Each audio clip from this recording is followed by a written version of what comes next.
તો કરી નાખી મિત્રો વિજય સેલ્સમાં મોટા પાયે લાભ. તો કેમ છો મિત્રો, સ્વાગત છે તમારું એક નવા વિડીયો બ્લોગમાં, જ્યાં આપણે સવારમાં નીકળી ગયા હતા ઓફિસ અને ફરીથી ગોતવાના હતા પૈસા આપણે 5 લાખ રૂપિયા. પછી તો શું એવું થયું કે લાય ગાડી લઈને જવું તો વજન પડે, કોઈક જગ્યાએ માંગવા અને 5 લાખ રૂપિયા તરત આલી દે. પછી ના મેળ આવ્યો એટલે ગાડી મૂકી અને જો એક્ટિવા લઈને મોકલાય, હવે પૈસા ગોતવા દે. તો આ ચાવાળા ચેતન ગયા, એમને કીધું આજ તો ભાઈ 4 લાખનું સેટિંગ અમે અહીં કરવું જ પડશે. એમને કીધું કે દવા લઈ લો અને ચામાં ઊંઘની દવા નાખીને બધાને પીવડાવીને પૈસા ચોરી લો. એટલે પછી નીકળી જાય આપણે દવા લેવા માટે ઊંઘની. પછી મળી જાય અમિતભાઈ લેતા હતા વડાપાવ. મેં કીધું ભાઈ મારો તો બંધાવતો, એમને કીધું 2 બંધાવી દે તાર, બીજું શું કહું.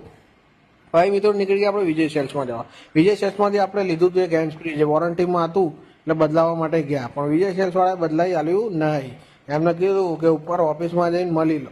ઉપર ઓફિસમાં મૂન સાહિલભાઈ ચડતા હતા, તો ત્યાંથી એવું કીધું કે ભાઈ બીજી કંપનીનું તમે બદલી દે, પણ આનું છે એટલે તમારે એના સર્વિસ સેન્ટરમાં જવું પડશે. પછી ત્યાંથી આપણને બિલ કાઢી આલ્યું કે આ સર્વિસ સેન્ટરમાં તમે લઈ જાઓ તો વાંધો ના આવે. એ બપોર આવી અને કરી દીધી એક પ્રોડક્ટ શૂટ. જોઈ શકો તમે પ્રોડક્ટ 360 આખો રોટેટ કેમેરો છે. અને હવે આવશે સાહિલભાઈ થોડીક જ વારમાં, જોઈ લો આવી ગયા ને. પછી તો શું નીકળી ગયા સાઉથ ઉપર મૂકું લાવ ત્યાંથી કંઈક સેટિંગ કરીએ, પણ મેળ ના આવ્યો તો બસ નીકળી ગયા હતા ઘરે. મળીએ કાલ સવારે બીજા બ્લોગમાં 5 લાખ જોડે.